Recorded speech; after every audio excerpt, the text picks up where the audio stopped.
Innal hamdalillah nahmaduhu wa nasta'inuhu wa nastaghfiruh wa na'udzu billahi min shururi anfusina wa min sayyiati a'malina. May yahdihillahu fala mudilla lahu wa may yudlil fala hadiya lahu. Asyhadu an la ilaha illallah wa asyhadu anna Muhammadan 'abduhu wa rasuluh. Allahumma salli wa sallim ala sayyidina Muhammad wa ala alihi wa ashabihi wa sallama tasliman katsira, amma ba'du. Fa ya ibadallah ittaqullah haqqa tuqatih wa la tamutunna illa wa antum muslimun. Faqala ta'ala fil Qur'anil Karim ba'da a'udzu billahi minasyaitonir rajim. Bismillahirrahmanirrahim. Wa'budullaha wa la tusyriku bihi syai'an wa bil walidayni ihsana. Wa qala ta'ala aidan wa wassaynal insana biwalidayni ihsana hamalathu ummuhu kurha wa du'athu kurha wa hamluhu wa fisaluhu salasuna shahra. Qala Nabi sallallahu alaihi wasallam, al jannatu tahta aqdamil ummahat. Ma'asyiral hadirin, sidang Jumat yang dimuliakan oleh Allah Subhanahu wa taala. Judul khutbah kita pada Jumat yang berbahagia ini berbakti terhadap kedua orang tua. Hadirin, berbakti terhadap kedua orang tua ini merupakan ibadah di dalam Islam, merupakan kewajiban seorang anak. Ibadah ini didudukkan Allah Subhanahu wa taala setelah menyembahnya. Sebagaimana firman Allah yang dalam surat An-Nisa yang dibaca dalam muqaddimah ini. Wa'budullah, sembahlah akan Allah.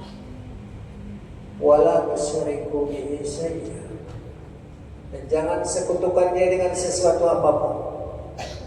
Wa bil walidayni ihsana, kepada kedua orang tua hendaklah engkau berbuat baik. Dan durhaka terhadap mereka juga merupakan dosa besar. Didudukkan Allah setelah syirik kepada Allah Subhanahu wa taala. Pernah suatu hari para sahabat duduk-duduk didatangi oleh Rasulullah. Ala unabbiukum bi akbaril kabair, wahai sahabatku, maukah kalian kutunjukkan kepada kalian sebesar-besar dosa besar? Bala ya Rasulullah, mau ya Rasulullah. Al-israfu billah, syirik kepada Allah, menduakan Allah, ada yang kuasa selain Allah. Wa uqul walidain, durhaka terhadap kedua orang tua. Hadirin sidang Jumat yang dimuliakan oleh Allah Subhanahu wa taala. Oleh karena itu, seorang anak wajib hukumnya dalam Islam berbakti kepada mereka, baik mereka masih hidup maupun mereka telah tiada. Bagaimana caranya berbakti terhadap mereka yang sudah tiada, yang sudah duluan meninggal dunia? Rasulullah sallallahu alaihi wasallam mengajari kita dengan 3 hal. Yang pertama, silaturahim kepada sahabat beliau, kerabat-kerabat beliau yang masih hidup. Kita sambung kembali silaturahim manakala ada sahabatnya, saudara-saudaranya, kerabat-kerabatnya yang masih hidup, kita sambung silaturahim. Maka ini disampaikan oleh Allah Subhanahu wa taala kepada dia di alam baka sana. Betapa senangnya hatinya anaknya menyambung silaturahim kepada kerabatnya. Yang kedua, dengan mendoakan mereka. Kita misalkan waktu sedikit baik tengah malam, habis sholat, sebentar saja kita mendoakan, menarikkan tangan kepada Allah Subhanahu wa taala. Allahumma ighfir lana dzunubana wa liwalidayna warhamhuma kama rabbayana shaghira. Karena hadirin, dahulu ketika kita lahir, mereka itu kita yang menjadi orang yang soleh, yang akan dapat mendoakan mereka setelah mereka tiada. Yang ini kontribusi mereka, anak yang soleh, karena tidak ada lain, tidak dapat lagi. Nabi kita Muhammad sallallahu alaihi wasallam bersabda, "Idza mata ibnu Adam, in kuntu amaluhu illa min salasin, shadaqatun jariyah, auladun salih yad'una, al-ilmu yata'altaba'u min." Kalau meninggal seorang anak Adam, putuslah semuanya kecuali 3 perkara. Shadaqatun jariyah, kalau dulu ketika di dunia dia pernah bersedekah, kemudian dia bawa. Kemudian ada wayat, anak yang soleh, doa anak yang soleh, itulah yang dia tinggalkan. Yang diharapkan tadahan anaknya yang soleh. Al ilmu yang taba'uni, ilmu yang bermanfaat. Dulu pernah dia mengajarin orang, bermanfaat ilmunya itu di dunia ini, itu akan dibawa ke alam barzakh kelak. Hadirin sidang Jumat yang dimuliakan oleh Allah, apalagi yang dibawa oleh seorang tua tersebut. Yang ketiga adalah sedekah atas nama mereka. Kita generasi yang ditinggalkan ini, mari bersedekah atas nama mereka. Jangan kita tunggu banyak, sedikit-sedikit tapi terus menerus. Betapa bahagianya mereka di alam barzakh ketika kita bersedekah atas nama mereka.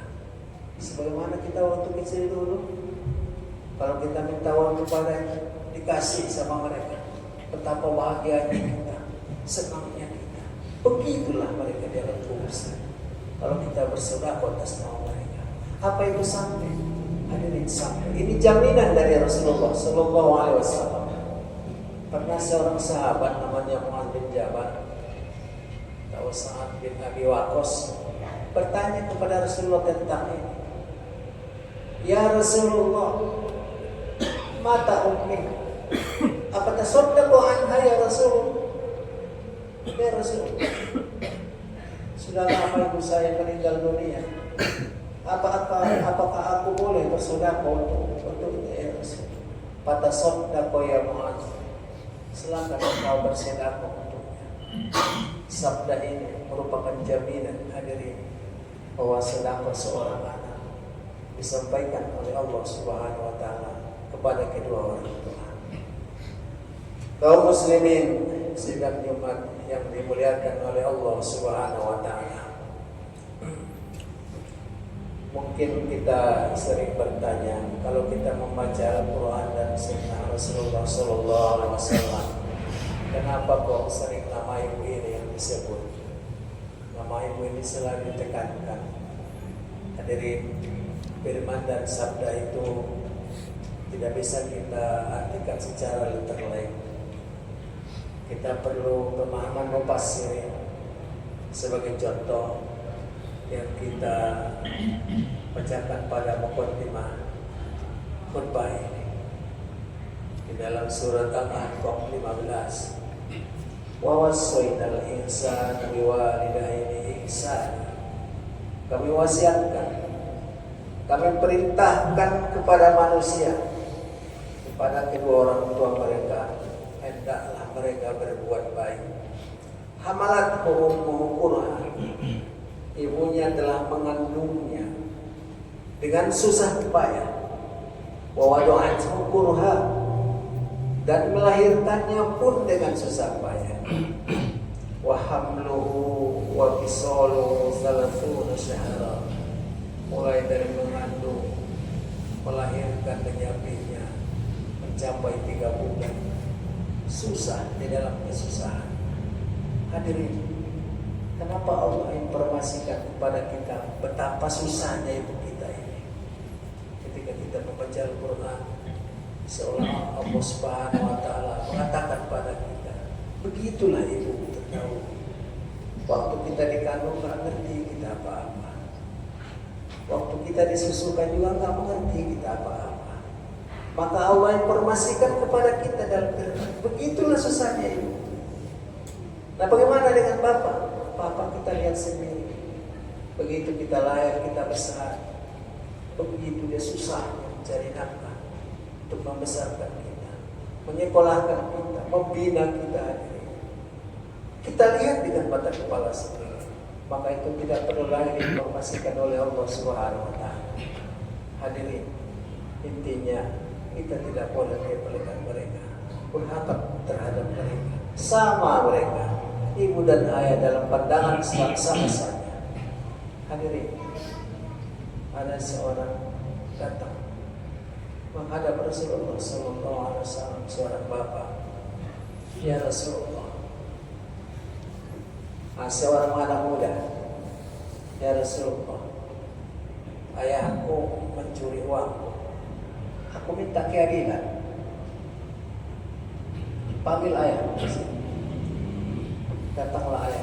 Wahai bapak, benar engkau mencuri uang ayah anak? Benar ya Rasulullah. Kenapa kau minta? Sudah ya Rasul, sudah saya minta, tapi dia nggak kasih. Untuk apa? Untuk berobat. Saya sakit ya Rasulullah. Dahulu dia ketika kecil, dia sakit. Aku nggak peduli apa-apa.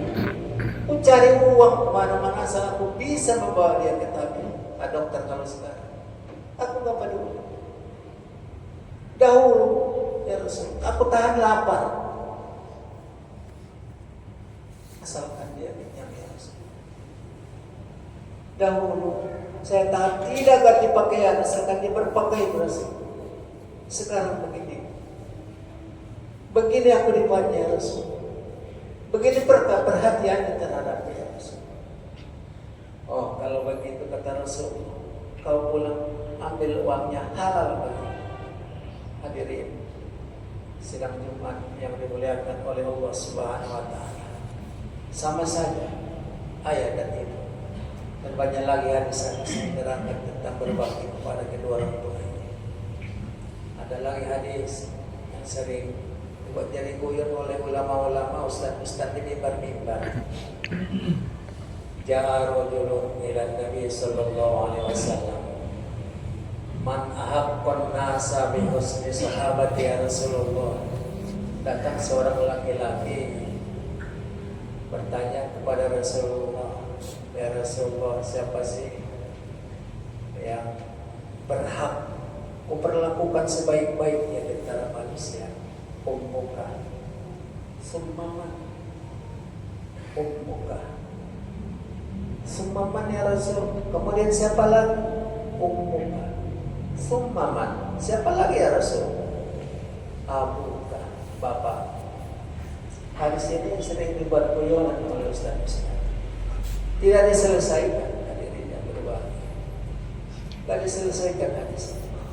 Padahal asbabul khuruj daripada hadis ini, datang seorang pemuda yang durhaka kepada ibunya, makanya ditekankan kepada ibunya.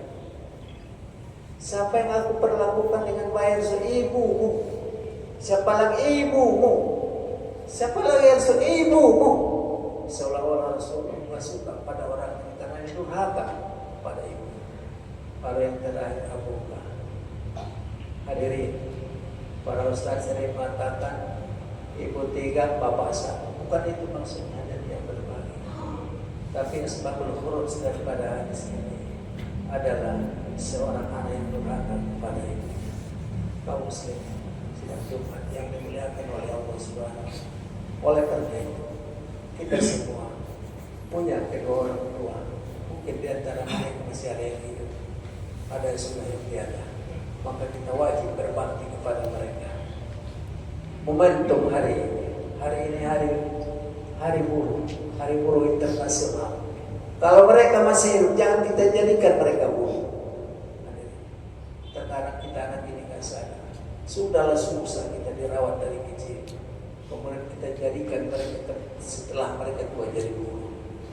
Kaum muslimin sidang Jumat yang dimuliakan oleh Allah Subhanahu wa taala. Mudah-mudahan udah yang singkat ini untuk kita semua. Barakallahu li wa lakum fil Qur'anil azim. Wa nafa'ni wa iyyakum bima fihi minal ayati wa dzikril hakim. Wa taqabbal minni wa minkum tilawatahu innahu as-sami'ul 'alim.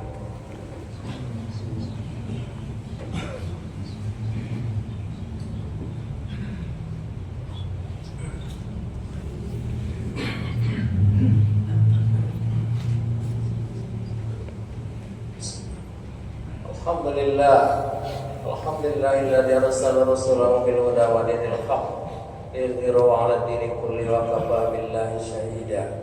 Asyhadu an la ilaha illallah wa asyhadu anna Muhammadar Rasulullah. Allahumma shalli 'ala sayyidina Muhammad wa 'ala ali sayyidina Muhammad kama shallaita 'ala Ibrahim wa 'ala ali Ibrahim wa barik 'ala Muhammad wa 'ala ali Muhammad kama barakta 'ala ali Ibrahim wa 'ala ali Ibrahim fil 'alamin innaka Hamidum Majid. Ya ibadallah, ittaqullaha haqqa tuqatih wa la tamutunna illa wa antum muslimun. Qala ta'ala fil Qur'anil Karim, a'udzu billahi minasy syaithanir rajim. Bismillahirrahmanirrahim. Wa'budullaha wa la tusyriku bihi syai'an wa bil walidayni ihsana. Qala ta'ala idza wal 'asr innal insana lafi khusr illa alladziina aamanu wa 'amilus shalihaati wa tawassaw bil haqqi wa tawassaw bis sabr. Qala ta'ala inna Allaha wa malaikatahu yusholluna 'alan nabi ya ayyuhalladzina amanu shallu 'alaihi wa sallimu taslima. Allahumma ighfir lil muslimina wal muslimat wal mu'minina wal mu'minat wal ahya'i wal amwat. Wa sallallahu 'ala sayyidina Muhammadin nabiyil ummi wa 'ala alihi wa sallam. La ilaha illa anta subhanaka inni kuntu minadh dhalimin. Allahumma ighfir lana dzunubana wal walidayna warhamhuma kama rabbayana shighara. Allahumma salli salamatan fid din wa afiyatan fil jasad wa ziyadatan fil 'ilmi wa barakatan fil rizq wa taubatan qabla al maut wa rahmatan 'inda al maut wa maghfiratan ba'da al maut. Rabbana ighfir lana wa lil ikhwanina alladhina sabaquna bil iman wa la taj'al fi qulubina illa alladhina amanu rabbana innaka ra'ufur rahim. Allahumma ya Allah, lewat mimbar yang mulia ini ya Allah, kami bermohon kepadamu ya Allah. Kami jamaah mustasfa ini mohon kepada ampun dan segala kesalahan kami ya Allah, terutama kesalahan kedua orang tua kami ya Allah. Ya Allah ya Rabbal Alamin, berilah dosa-dosa mereka ya Allah. Jika mereka telah tiada ya Allah, lapangkan kuburan mereka ya Allah. Jadikan Raudhatul Jinan taman-taman surga ya Allah. Mungkin di antara kami yang masih hidup ini dahulu belum sempat balas jasa kepada mereka, telah kau panggil mereka ya Allah. Oleh karena itu jadikan doa yang singkat ini ya Allah sebagai penolong bagi mereka. Ya Allah yang Karim, kalau mereka masih hidup ya Allah, ajari mereka, jangan panggil mereka sebelum tahu mereka hakikat la ilaha illallah. Rabbana atina fid dunya hasanah wa fil akhirati hasanah wa qina adzabannar. Walhamdulillahi rabbil alamin. Ibadallah, innallaha ya'muru bil 'adli wal ihsan wa ita'i dzil qurba wa yanha 'anil fahsya'i wal munkari wal baghi ya'idukum la'allakum tadhakkarun. Fadhkurullaha yadhkurkum wa la yazidukum wa la dzikrullahi akbar. Aqimissalah.